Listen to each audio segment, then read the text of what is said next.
alladzi ba'atha fil ummiyina rasulam minhum yatlu alaihim ayatih wa yuzakkihim wa yu'allimuhumul kitab wal hikmah wa in kanu min qablu lafi dhalalim mubin.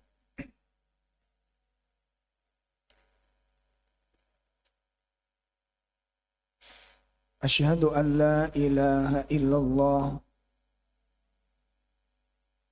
wahdahu la syarikalah wa asyhadu anna Muhammadan abduhu wa rasuluh. Ya ayyuhalladzina amanu taqullaha haqqa tuqatih. Kita diberikan Allah kesempatan yang baik. Kita diberikan, dituntun oleh Allah, diberikan rasa cinta kepada kebaikan.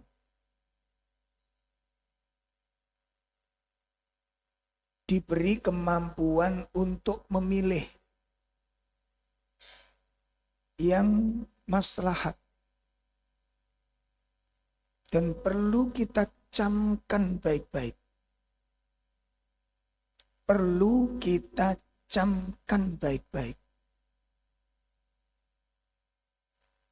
Kita memilih kebaikan. Kita memilih kebaikan. Kita memilih kebenaran. Dan mencintainya. Itu atas izin Allah. Jadi jangan sampai diberikan kesempatan pada pikiran kita, ini semata-mata karena usaha kita. Saya ulangi lagi. Hati kita kok milih yang maslahat. Hati kita kok milih kebaikan. Dan berusaha datang pada kebaikan. Itu atas izin Allah. Bukan semata-mata usaha kita. Begitu juga hati kita menjauhi kebatilan. Hati kita membenci kekafiran, membenci kemaksiatan. Itu atas izin Allah. Bukan semata-mata usaha kita. Tolong betul-betul dicamkan. 1 detik Allah biarkan tergelincir hati kita. Bukan 1 jam. 1 detik hati kita tidak dijaga oleh Allah. 1 detik tergelincir hati kita. Ini harus disadari betul. 1 detik jamaah, bukan 1 jam. Allah tinggalkan hati kita tergelincir. Hal ini ditegaskan oleh Allah Subhanahu wa Ta'ala dan dijelaskan oleh Nabi di dalam doanya. Ya, ditegaskan oleh Allah di dalam ayatnya dan dijelaskan oleh Nabi di dalam doanya. Surat 49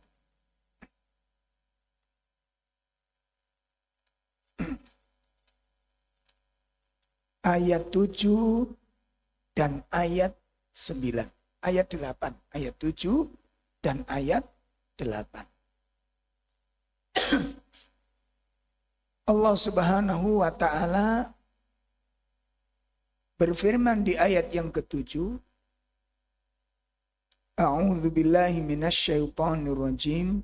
Wa'lamu anna fikum Rasulullah law yuti'ukum fi katsirin minal amri la'anittum walakinna Allah habbaba ilaikumul imana wa zayyanahu fi qulubikum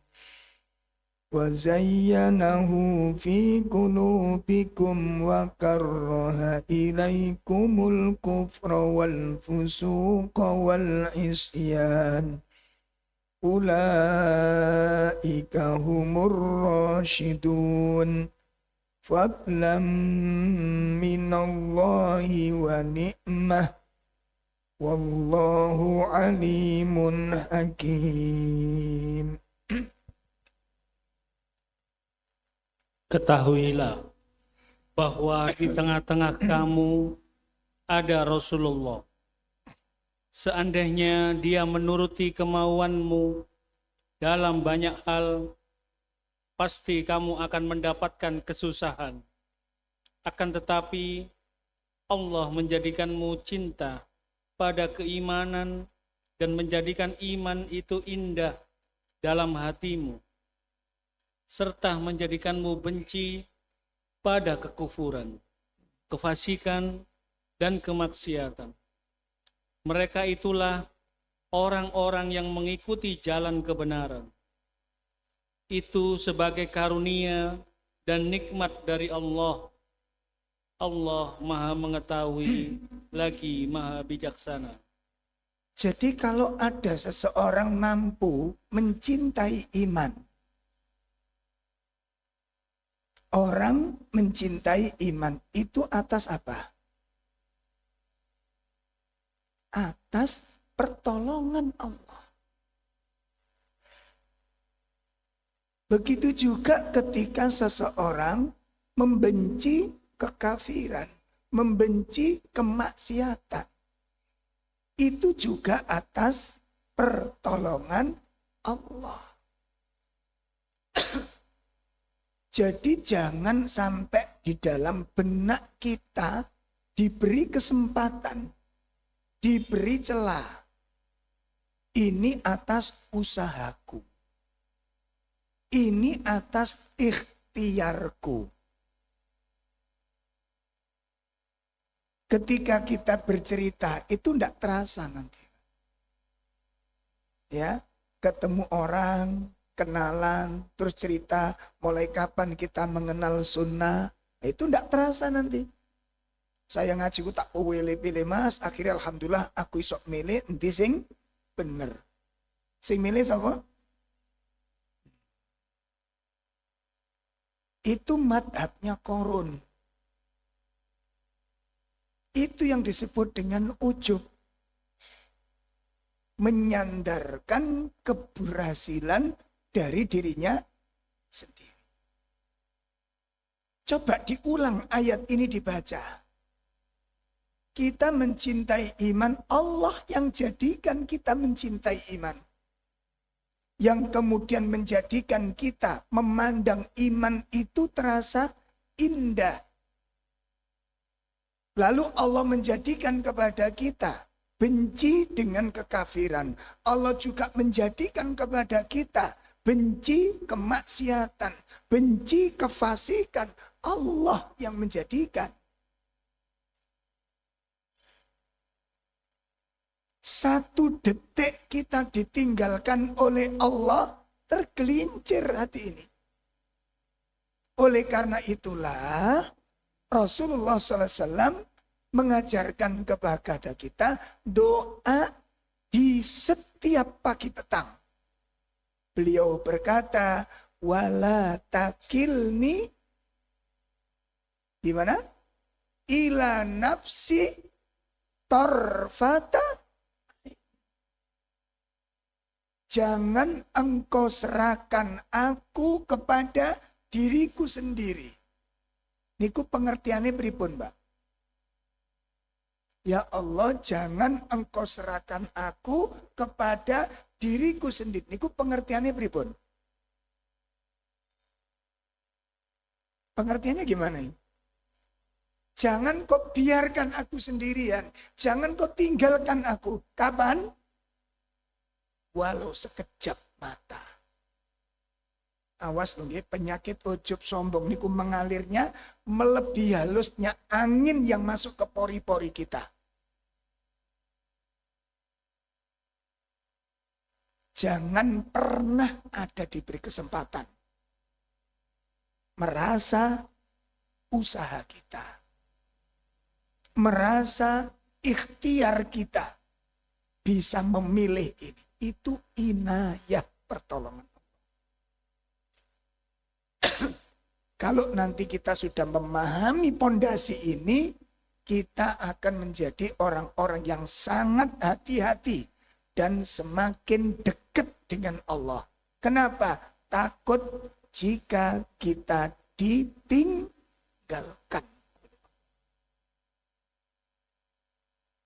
Nah, supaya kita tidak ditinggalkan oleh Allah bagaimana? Maka jagalah iman ini. Jangan sembrono kita. Jangan gegabah kita, jangan teledor kita. Ya. Dan jangan merasa mampu untuk bisa istiqomah, untuk bisa jejak di atas ketaatan. Jangan sekali-kali pernah merasa mampu. Illa biinayatillah, kecuali dengan pertolongan Allah. Ya. Sehingga seorang muslim yang sejati adalah seseorang muslim yang selalu waspada atas tergelincirnya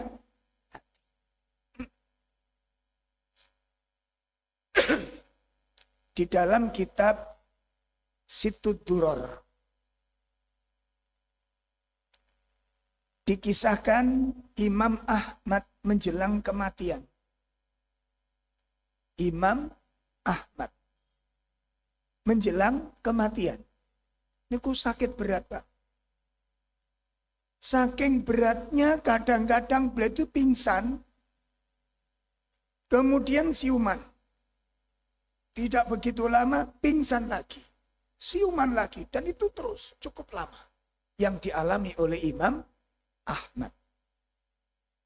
Putranya Abdullah bin Ahmad niku kaget, heran melihat sang ayah yang dalam kondisi sakit berat ini.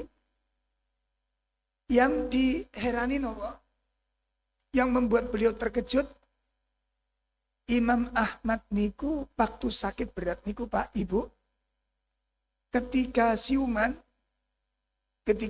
dari pingsannya, beliau itu mengucapkan kata-kata belum tidak, pingsan lagi. Sadar lagi, bilang begitu lagi, belum tidak. Anak ini kok sampai heran. Imam Abdullah bin Ahmad heran, kenapa ayahku ulama besar, soleh dan taat, kok tidak mengucapkan zikir kepada Allah? Kok tidak membaca kalimat talqi, kalimat tauhid? Kok nggak membaca kalimat thayyibah? Kok justru mengucapkan belum. Maka beliau bertekad, nanti kalau pas bapakku siuman tak tanyain kenapa kok bilang begitu. Akhirnya benar. Begitu Imam Ahmad siuman, anaknya memberanikan diri. Ya Abah, lima taqulu kadzalik.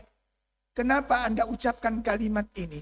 Kok Anda tidak mengatakan zikir kepada Allah? Kok tidak mengatakan kalimat thayyibah? Apa yang Anda katakan? Belum tidak. Kenapa Anda bilang demikian? Apa kata Imam Ahmad? Ya bunayya, hai anakku. Al tadri, apakah kamu tahu? seperti yang aku lihat. Ini ara. Sungguh aku betul-betul melihat anna syaitana, sesungguhnya syaitan itu duduk di ujung kakiku sana.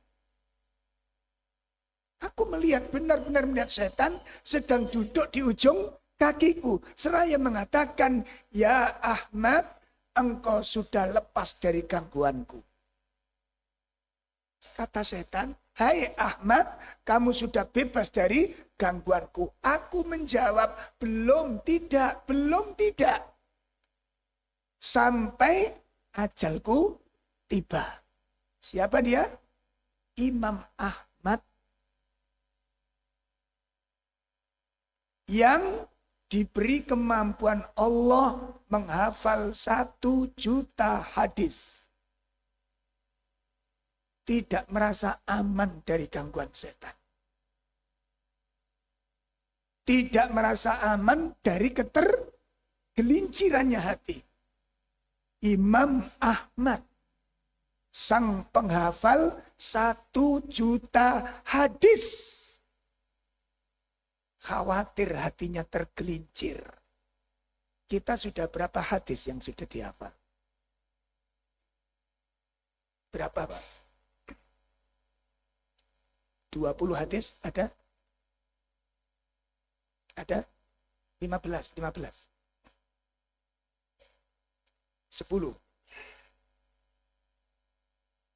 2,5.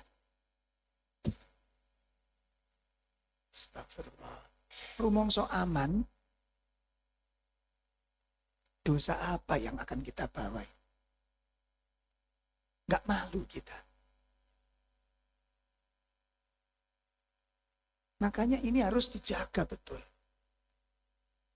Kalau bapak-bapak baca, baik kisah sahabat, tabi'in, tabi'ut tabi'in. Ketika ditanya bagaimana keadaanmu, mesti keburukannya yang ditunjukkan. Antum baca. Kita butuh referensi yang banyak. Supaya nggak sombong terselubung. Ngapunten. Sombong terselubung. Sulit tobatnya. Pernah nggak antum baca 1 kisah saja? 1 kisah saja. Ulama tabi'in yang menonjolkan dirinya. Yang menganggap dirinya, wah, ada? Tidak pernah kita.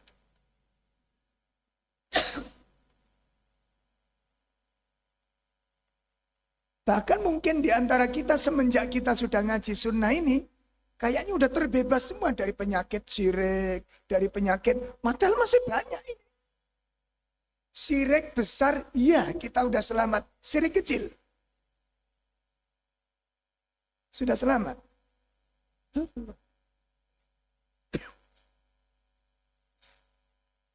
Ya, nanti kalau kita bahas materi tentang mengenal penyakit-penyakit hati, itu Masya Allah. Kita itu ternyata masih borok tok, Pak.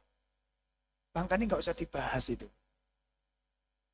Biar kita selamat. Demi Allah saya kata. Kita masih banyak borok. Nah oleh karena itu bapak-bapak sekalian, saya ulangi lagi nih. Kita butuh referensi membaca tarikh sahabat, tabi'in, tabi'ut tabi'in, dan para ulama. Tolong dibaca. Supaya apa? Kita tahu diri. Jujur mawon. Ya. Pernah nggak kita setelah mengenal sunnah, mengenal akidah, dan insya Allah sudah banyak yang kita tinggalkan, ya, dari kebatilan, oh saya dulu begini udah kita tinggalkan, banyak lah insya Allah. Ini nikmat. Cuma permasalahannya, pernah nggak kita sekali saja merasa jadi munafik? Pernah nggak? Saya kan sudah hijrah. Ya, berarti saya sudah terbebas dari sifat-sifat tersebut. Dibuka kitab Riyadhus Shalihin, bab al-iktisad fit ta'ah. Jangan baca. Kitab Riyadhus Shalihin bab al-iktisad fit ta'ah. Sederhana di dalam ketaatan. Ya, nanti dibuka kitab Riyadhus Shalihin. Bab sederhana di dalam ketaatan. Sampun kagungan kitab Riyadhus Shalihin? Halo? Kalau belum jangan dibuka. Dibuka nanti. Di bab niku Pak, ada sebuah kisah yang menarik. Abu Bakar radhiyallahu anhu. Tahu Abu Bakar? Ketakwanya kayak apa? Itu datang ke orang sahabat namanya sahabat Handolah. Sahabat Handolah niku salah satu juru tulisnya Rasulullah. Kira-kira orang dekat atau orang jauh? Dekat. Salah satu juru tulisnya Rasulullah. Nah, ketika Abu Bakar datang ke rumah Handolah, bertanya, Kaifa asbahta ya Handolah? Bagaimana kabarmu pagi ini, hai Handolah? Kalau kita dapat pertanyaan itu jawabnya gimana? Mas, gimana kabarmu pagi ini? Jawabnya apa? Alhamdulillah dalam kebaikan. Baik-baik. Apa jawab Handolah? Ya Aba Bakrin, nafaqah Handolah. Pagi ini Handolah sudah jadi munafik.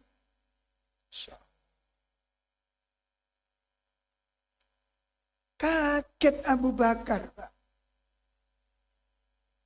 Apa yang membuat kaget Abu Bakar? Handolah itu dikenal kesolihannya, kedekatannya dengan Rasul, istiqomahnya di dalam majelis, keseriusannya dalam ibadah. Kok bisa Handolah punya kalimat, aku sudah munafik? Kaget, subhanallah. Ya Handolah, matakul sing mbok omong iki apa? Kamu ngomong apa kamu? Gak main-main jadi munafik ini. Apa yang menyebabkan kamu munafik? Kata Abu Bakar. Diceritakan. Ya Abu Bakar, bagaimana tidak aku munafik? Ketika aku berada di samping Nabi, bermajelis dengan Nabi, wadakara al-jannah wan nar. Lalu Nabi menceritakan tentang surga, menceritakan tentang neraka. Ka'anna ra'il ain. Seakan-akan surga dan neraka itu ada di depan mataku. Jadi ketika aku duduk bersama Nabi, bermajelis dengan Nabi, lalu Nabi menceritakan tentang surga dan neraka. Di saat itu imanku begitu kuat, surga dan neraka itu seakan-akan ada di depan mataku. Begitu jelas. Tapi begitu aku kembali ke rumah, ketemu istri, ketemu anak, ketemu masalah-masalah yang harus diselesaikan, surga dan neraka hilang semua. Kak munafik gimana? Apa kata Abu Bakar? Wah, aku yang ngono.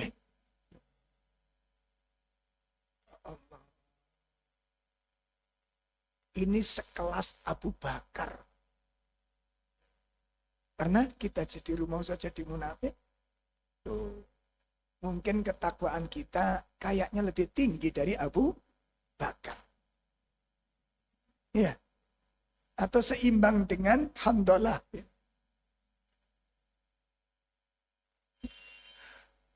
Atau 11-12. So.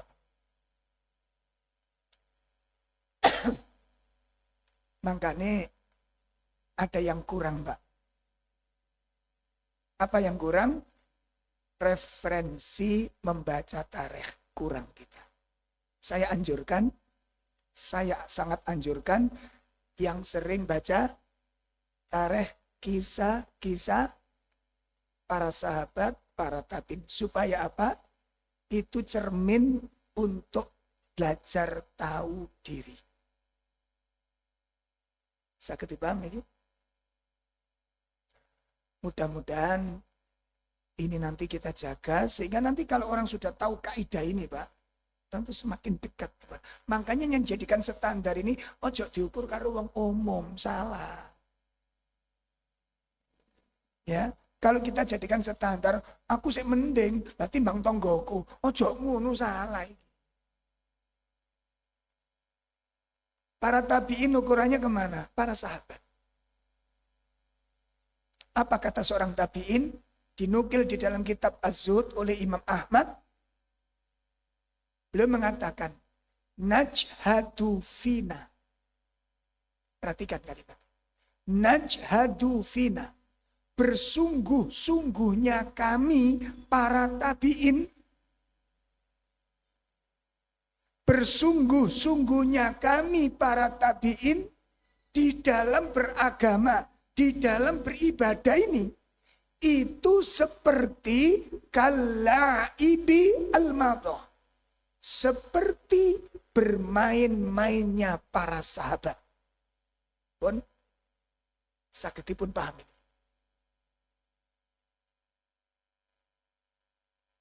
Bersungguh-sungguhnya kami para tabi'in di dalam beribadah. Itu seperti bermain-mainnya. Itu tabi'in. Itu menjadikan kamu berlaku tidak adil kepadanya. Di ayat-ayat awal itu. Ya, ayat 8. Surat Al-Ma'idah ayat 8.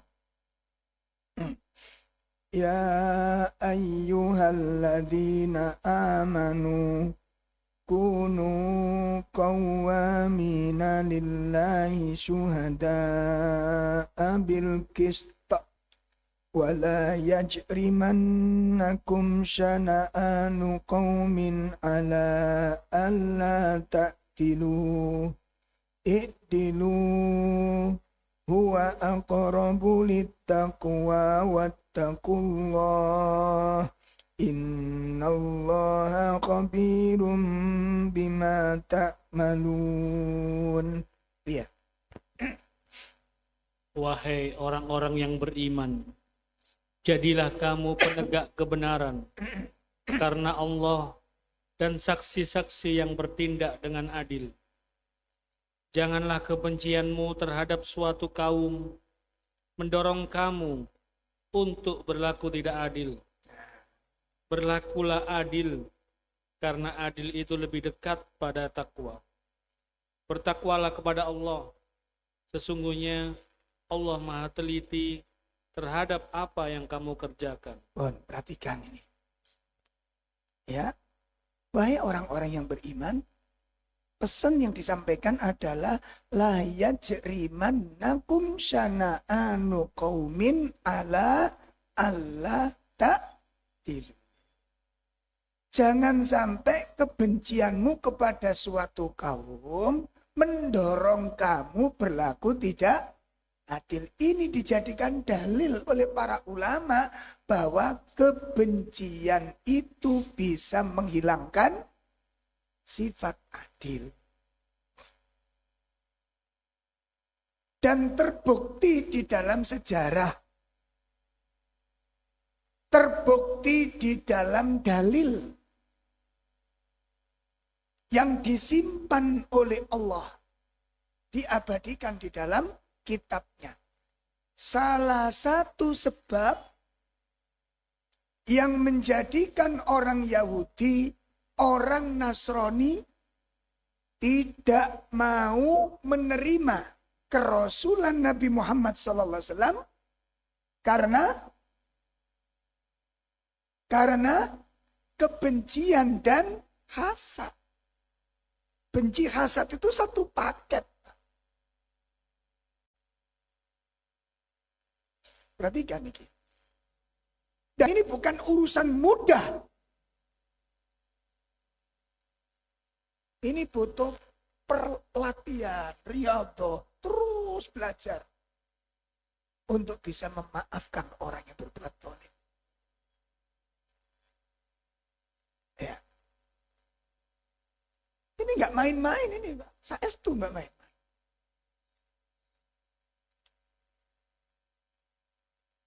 Nanti Bapak Ibu bisa membaca kisah tentang masuk Islamnya Sumamah. Pernah dengar kisahnya Sumamah? Dalam ya, pembantai para sahabat. Ya, tokoh kafir yang membantai para sahabat. Sampai Nabi langsung perintahkan membuat pasukan khusus untuk memerangi Sumamah dan kabilahnya. Pasukan khusus yang dibentuk oleh Nabi militan untuk memerangi Sumamah dan kabilahnya. Perangi Sumamah, kalau ketemu bunuh. Perintah langsung dari Rasulullah. Berangkat kaum muslimin. Qadarullah. Pasukan kaum muslimin yang diberangkat itu tidak satu pun ada yang mengenal Sumamah. Terus kadung berangkat toh, gak iso dikirimi teng WA, gak iso. Berangkat. Akhirnya terjadi pertempuran antara pasukan kaum muslimin dan pasukannya Sumamah. Akhirnya dimenangkan oleh pasukan kaum muslimin. Sebagian terbunuh kabilahnya, sebagian ditangkap dan jadi tawanan. Pulang kaum muslimin dengan membawa ghanimah dan tawanan. Tentara-tentara kabilahnya Sumamah. Orang-orang yang masih hidup dari mereka diikat di tiang-tiang masjid. Selesai subuh, Nabi datang ke masjid. Sebelum melaksanakan sholat, Nabi nyambangi orang-orang yang ditawan. Begitu masuk ke tiang-tiang niku, Nabi terkejut. Kenapa? Sing dicancang niku Sumamah. Nabi kaget, loh Sumamah ini. Ini Sumamah. Sahabat-sahabat kaget. Mana yang sama Sumamah? Ya ini Sumamah. Akhirnya sahabat-sahabat mengusulkan, ya Rasulullah, kita pindah keluar aja, dibunuh di luar katanya. Masih mangkel? Masih. Tapi kalau sudah menjadi tawanan, boleh disakiti? Hah? Ini urusannya sudah beda. Kemarin dibunuh tidak masalah waktu perang. Ini sudah menjadi tawaran. Jadi tawanan tidak boleh. Nah, kira-kira kalau mbak sampean kono situ perang tenan siap kata sebenarnya. Terus kadung menyakiti, terus ngentai konco kita udah banyak, ketangkep masih hidup. Gimana? Kesuwen. Tuh kan. Apa yang mendorong ini? Kebencian. Makanya Imam Ibnu Qayyim di dalam kitab Miftah Darus Sa'adah menjelaskan 10 sebab penghalang hidayah. Salah satunya adalah hasad. Kebencian. Coba kalau ada orang benci yang namanya Abdur Rauf. Gak mungkin mau mengambil ilmunya Abdur Rauf.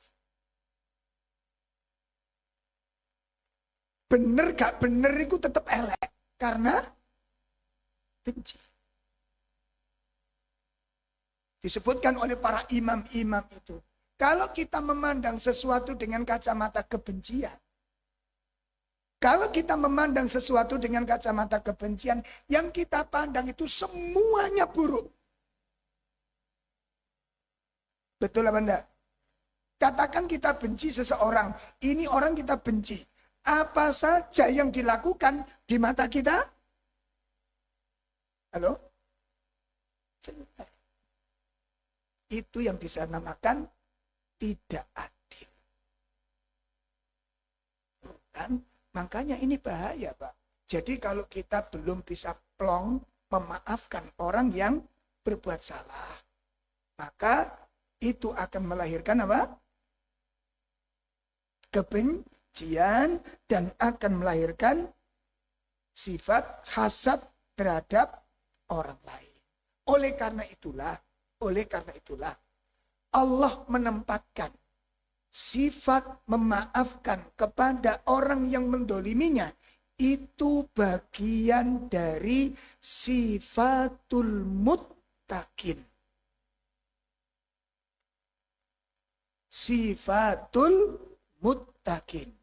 Surat Al-Imran 134.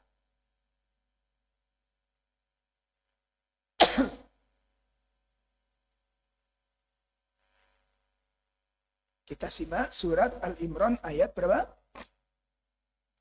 134.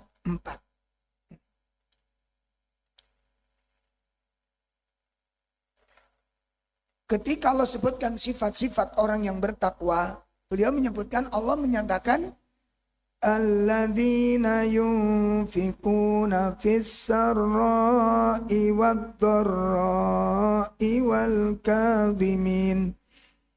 wal kadhiminal ghaidha wal 'afina 'anil nas wallahu yuhibbul muhsinin. Yaitu orang-orang yang selalu berinfak, baik di waktu lapang maupun sempit. Orang-orang yang mengendalikan kemurkaannya dan orang-orang yang memaafkan kesalahan orang lain. Allah mencintai orang-orang yang berbuat kebaikan. Nulis ciri-ciri muttaqin ini gampang. Tanda-tanda orang bertakwa 3. 1, menginfakkan hartanya baik di waktu lapang maupun di waktu tulis. Gampang nulis ini. Gimana? Yang kedua, menahan marah. Nahan marah. Nulisnya gampang.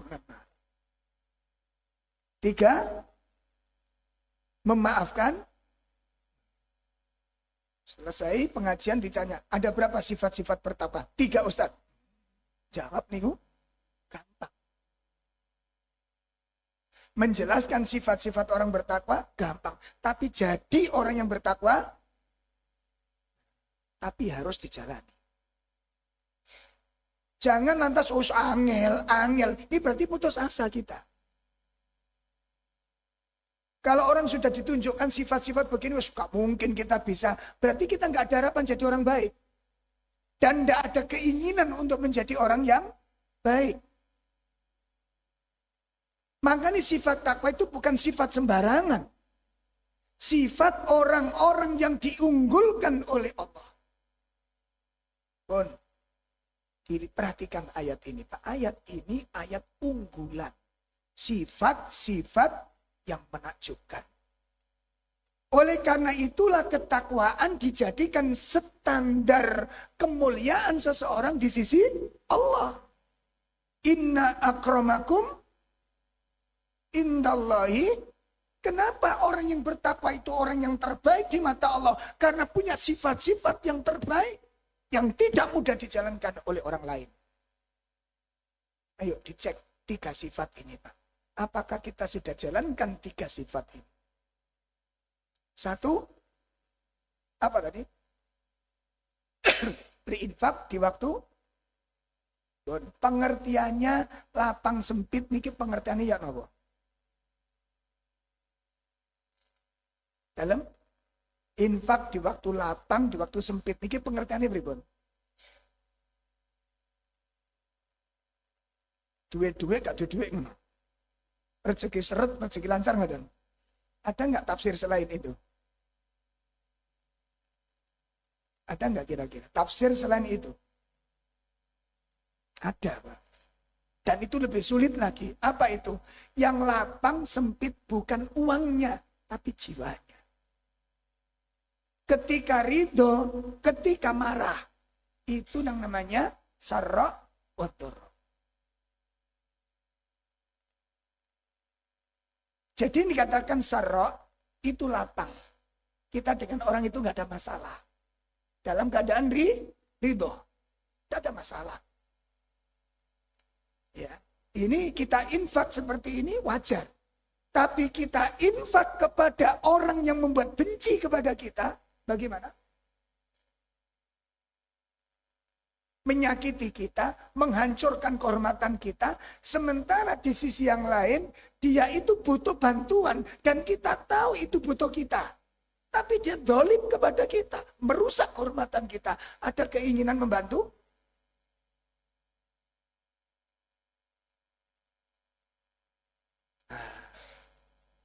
Pun, siapa manusia yang sanggup begini? Abu Bakar orangnya.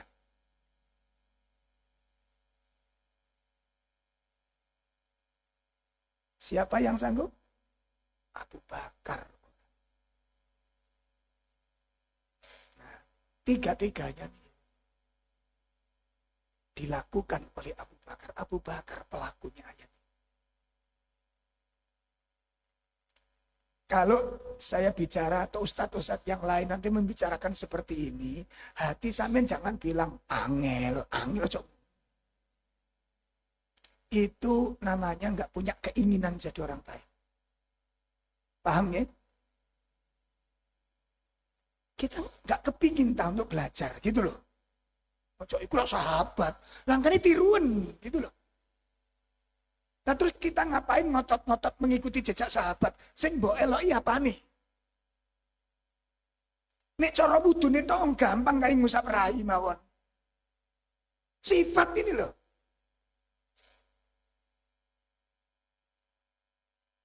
Ini yang perlu kita gucek pada diri kita ini, Pak. Nggak cukup meniru gerakan sholatnya saja. Tapi tingkah. Ayo kita lihat sosok Abu Bakar ketika Abu Bakar marah kepada kerabatnya yang memfitnah putrinya, istri Nabi SAW, difitnah zina. Allah. Bayangin Pak, ini Mistoh, namanya Mistoh, niku kerabati Abu Bakar termasuk muhajirin. Orang yang ikut hijrah. Dan dia termasuk sing paling banter menyebarkan isu ini. Aisyah zina. Niku Mistoh. Nah Mistoh niki hidupnya niku ditampung oleh Abu Bakar. Dibiayai Abu Bakar. Makan, minum, berobat. Seluruh kebutuhannya itu ditanggung Abu Bakar. Seumpamane kula panjenengan iki duwe kerabat melarat, miskin, hidupnya kita tanggung. Makan tiap hari kita jatah kok. Seminggu sekali kita kirim makanan ke rumahnya. Anaknya sekolah, kita biayai. Dia sakit, kita obatkan. Biaya dari kita semuanya. Tiba-tiba menghasut orang lain, memfitnah kita. Masih berlanjut bantuan?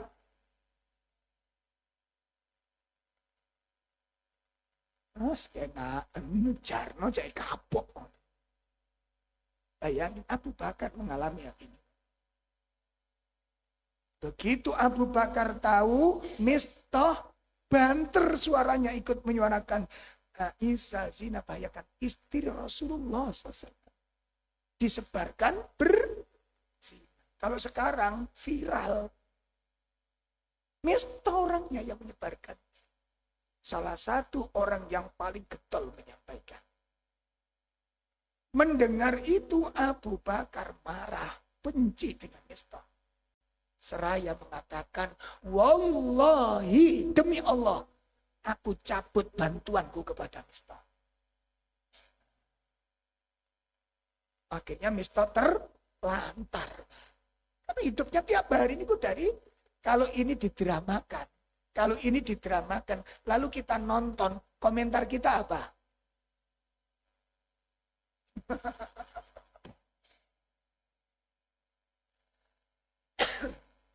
Ayo, rasa no. Kita ikut puas, gimana? Sip.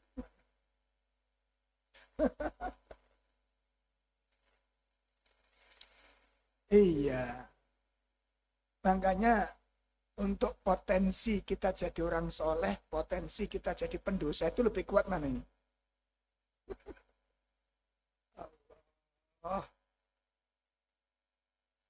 Pun kita buka surat An-Nur, Pak.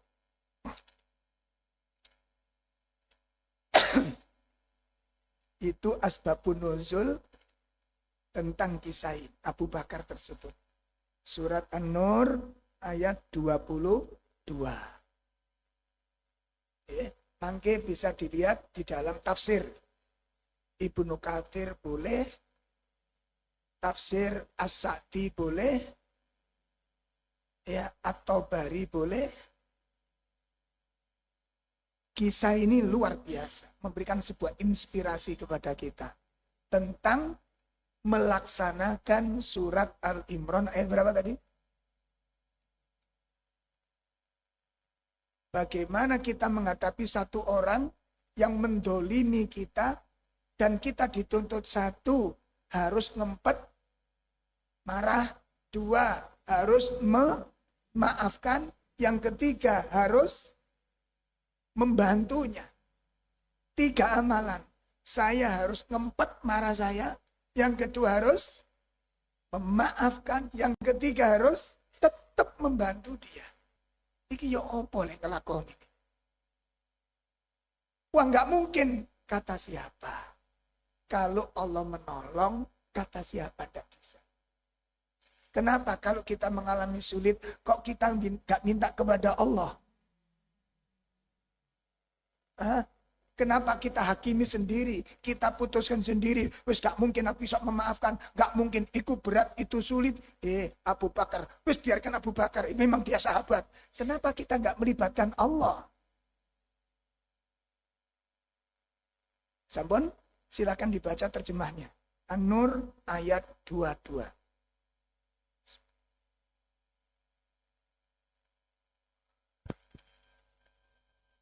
Janganlah orang-orang yang mempunyai kelebihan dan kelapangan rezeki di antara kamu bersumpah tidak akan memberi bantuan kepada kerabatnya.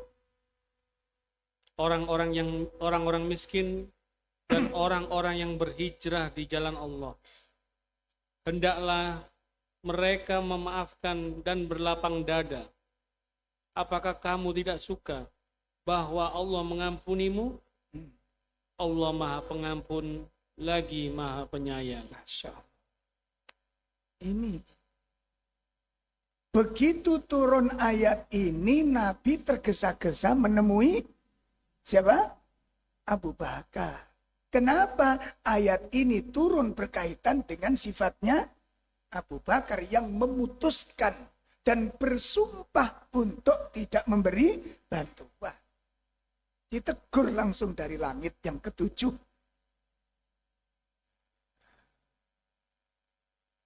Akhirnya disampaikan kepada Abu Bakar. Ya, ternyata apa? Abu Bakar berat aslinya, tapi begitu mendengar ayat yang berbunyi apa tadi? Ya, ala tuhibbuna an yaghfirallahu lakum. Apa kamu nggak seneng, hei Abu Bakar, jika Allah akan memaafkan dan mengampuni dosa-dosamu? Jadi kalau kamu memaafkan dia, kedoliman dia, Allah memberikan jaminan dosa-dosamu pun akan diampuni. Abu Bakar tertarik dengan ini. Akhirnya begitu ayat sudah selesai disampaikan Nabi, Abu Bakar mencabut sumpahnya. Demi Allah, Misto, sejak ini akan aku urusi sampai meninggal dunia. Akhirnya Abu Bakar harus menebus sumpahnya. Tuh, ngadang, Pak. Nah, jadi yang mencairkan dendam, mencairkan kebencian, yang membersihkan jiwa yang sedang dikuasai oleh emosi, itu adalah sifat memaafkan. Sampun sakit dipahami ini. Yang bisa membersihkan kebencian apa? Memaafkan. Yang bisa membersihkan dendam apa? Memaafkan. Lu bagaimana cara memaafkan? Minta tolong sama Allah. Makanya kita diajari oleh Nabi bacaan yang sangat dahsyat. 10 malam terakhir. Zikirnya apa ini baca? Nah. Bagi Bapak Ibu yang hari ini masih mangkel dengan seseorang. Monggo sampai simpen dulu mangkelnya. Paham? Yang masih punya mangkel, aku angel Ustaz gak iso sik luwur atiku Ustaz, sakit karena nemen dia itu. Monggo dipun simpen saja mangkelnya itu. Sampai ketemu Ramadan nanti. Dan jenengan punya tekad pokoknya selawase nek wongi gak jaluk sepuro gak akan tak maafkan. Jenengan nanti lucu waktu baca doa ini nanti. Coba mangkel, sampean sepakat, sampean bertekad tidak akan memaafkan. Lalu masuk 10 malam Ramadan terakhir. Lalu Anda baca doa. Allahumma innaka afuwun tuhibbul afwa fa'fu ani. Ini ku lucu jenengan nanti. Lucu banget. Lucunya di mana, Pak? Apa artinya itu? Artinya apa itu? Allahumma innaka afuwun. Artinya? Ya Allah, sesungguhnya Engkau maha pemaaf. Tuhibbul af. Engkau mencintai sifat yang memaafkan. Oleh karena itu, fa'fu anni. Maka, maafkanlah aku. Tapi aku tidak mau.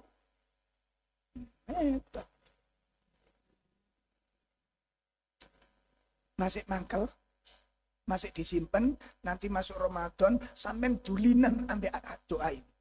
Dulinan dengan doa ini. Anda bukan berdoa, tapi kita bermain-main dengan doa. Paham ini, Pak?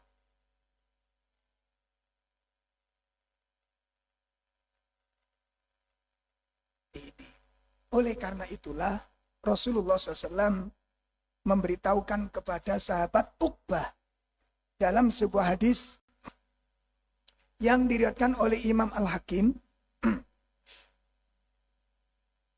Beliau SAW mengatakan, ya Uqbah, wahai sahabat Uqbah, ala ukhbiruka bi afdol akhlaki ahli dunya wal akhirah.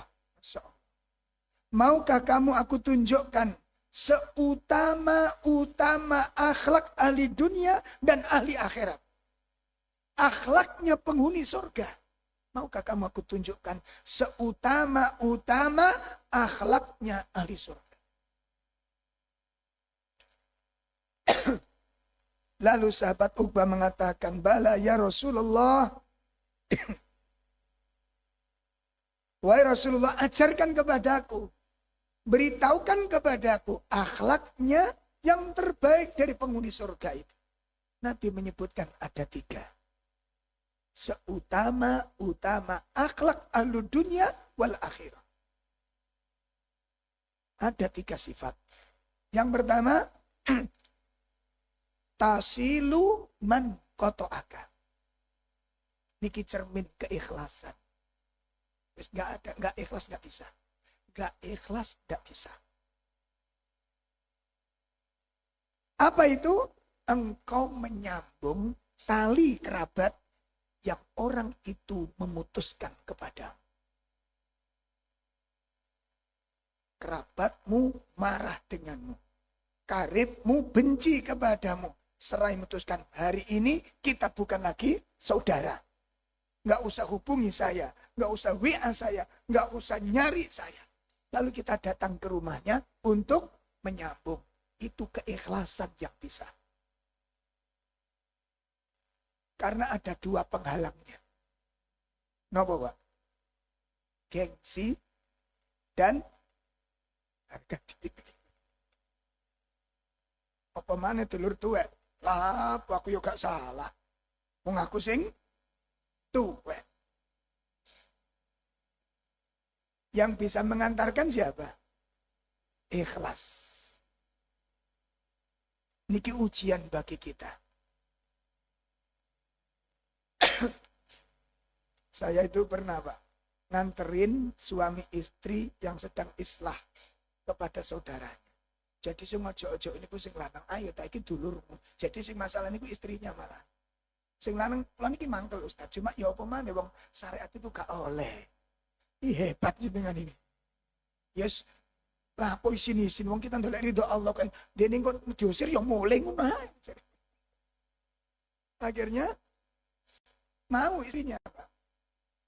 Mau berangkat niku sudah rencana nanti sepulang dari sana kita mampir dulu ada bakso enak di sana. Mungkin soal bakso gampang.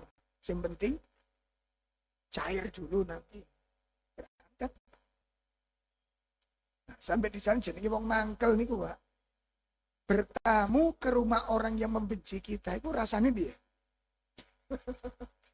Kan sorot mata, wajah, bahasa, sikap niku wis gak ono enak. Cuma dia nggak berani ngusir karena ono ustadz sing ndampingi lho.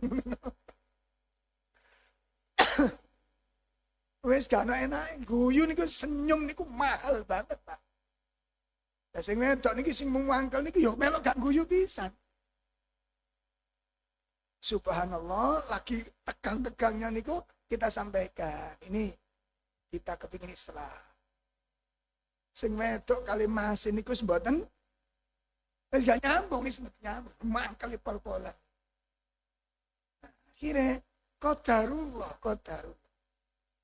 Dituki bakso sing kate dituku wae. Ini ada bakso hangat-hangat monggo didahar dulu. Sing jenenge wong mangkel niku masih ketok bakso, ketok es tetep panas kabeh. Nggih mboten. Bakso niku gak kroso pentol. Gerakal. Jari sing lanang. Mang jari kepingin bakso iki lak bakso sing rencana kita, udah mumpung ditulung. Jari sing mledok napa? Sik wareg. Lho ngene.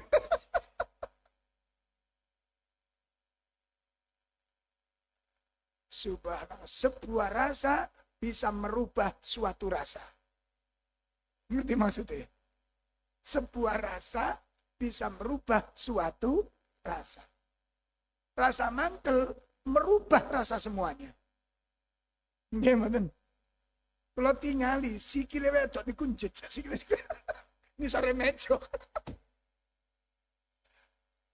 Pun dadi kula sampeyan ngaji yamono yamene runcang-runcung nyatet hadis niku diuji dengan masalah-masalah seperti iso ora.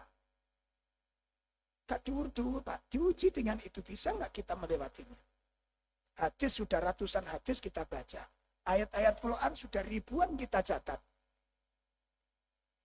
Begitu ada masalah, itulah saatnya kita membuktikan mana ilmu kita, mana karya kita, mana hasil ngaji kita. Di situ kita ditunjukkan oleh Allah. Diuji kita.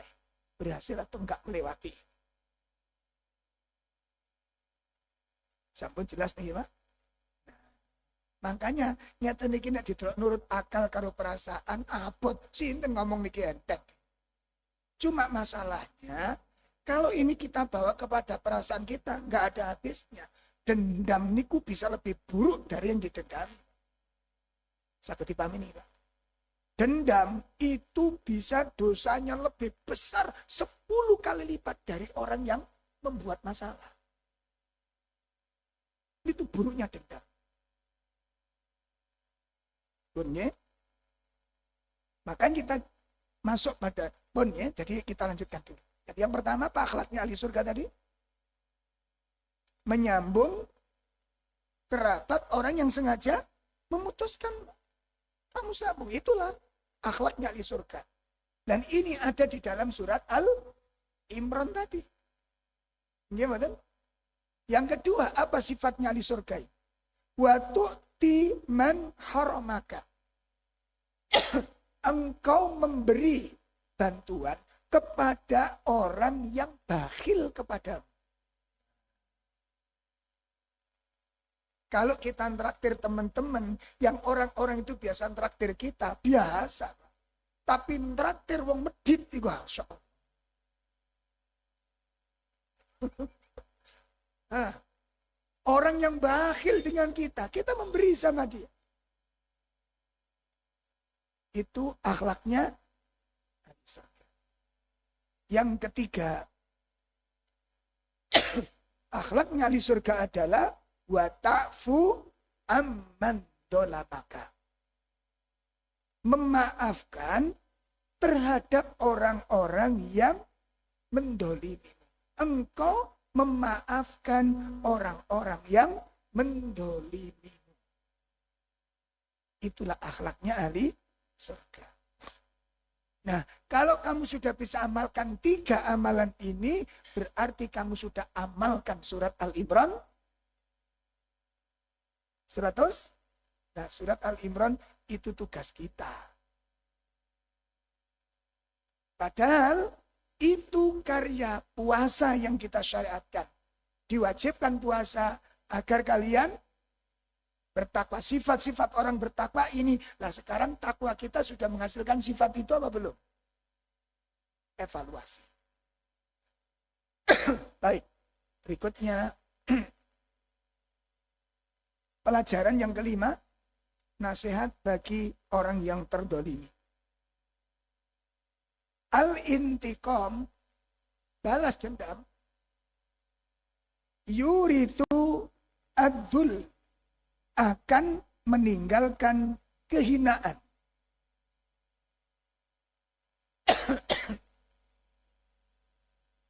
Al-intiqam, yuritu ad-dul. Ya.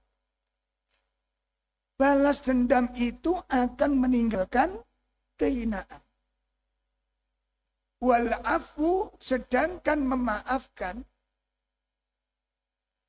yuridul is, akan mewariskan kemuliaan.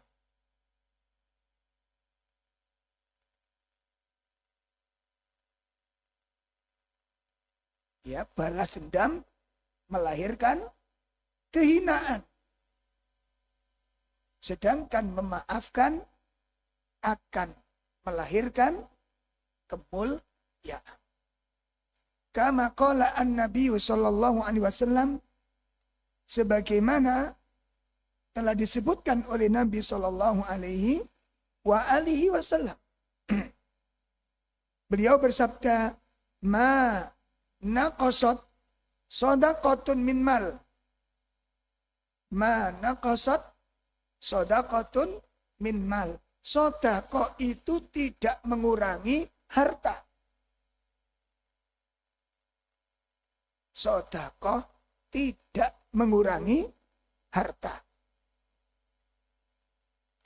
Wa ma tawadha'a ahadun lillah wa ma zadallahu abdan bi'afin illa izzah. Dan tidaklah Allah menambah kedudukan seorang hamba. Tidaklah Allah menambah kedudukan seorang hamba. Ya, tidaklah Allah menambah kedudukan seorang hamba bi'afwin, dengan sifat pemaafnya. Illa izzan, kecuali Allah akan tambahkan kemuliaan. Wa ma zadallahu 'abdan bi'afwin illa izzan. Tidaklah Allah menambah kedudukan seorang hamba dengan sifat memaafkannya itu, kecuali akan ditambah apa? Kemuliaan. Wa ma tawadha'a ahadun lillah, dan tidaklah seseorang bersikap tawadhu karena Allah, dan tidaklah seseorang bersikap tawadhu karena Allah illa rafa'ahullah, melainkan Allah angkat derajatnya. Allah akan angkat derajat. Nah, sekarang kita lihat bagaimana rahasia kehinaan orang-orang yang dendam. Di mana Nabi mengatakan dendam itu tidak lain melahirkan kehinaan. Memaafkan akan menghasilkan kemuliaan. Di mana letak kehinanya? Dendam. Ada seorang istri selingkuh atau suami selingkuh. Ketahuan pasangannya. Begitu ketahuan, yang selingkuh istri atau suami tadi sadar, menyesal, tobat. Sementara pasangannya dendam. Yang selingkuh sadar, yang selingkuh nyesel, yang selingkuh bertobat. Betul-betul bertobat dan menyesal. Tapi pasangannya dendam. Begitu dendam, apa yang dilakukan? Aku bisa seperti itu. Selingkuhlah dia. Satu kali. Begitu dia selingkuh, ditunjukkan kepada pasangan. Aku bisa selingkuh. Menyesal? Menyesal? Yang disalahkan siapa? Yang disalahkan siapa? Pasangannya tadi. Aku selingkuh gara-gara dendam. Selingkuh sekali puas. Karena sakit. Itu bahayanya. Selingkuh 2 kali. Merasa salah? Yang disalahkan? Pasangan. Terus itu. Kamu yang mulai.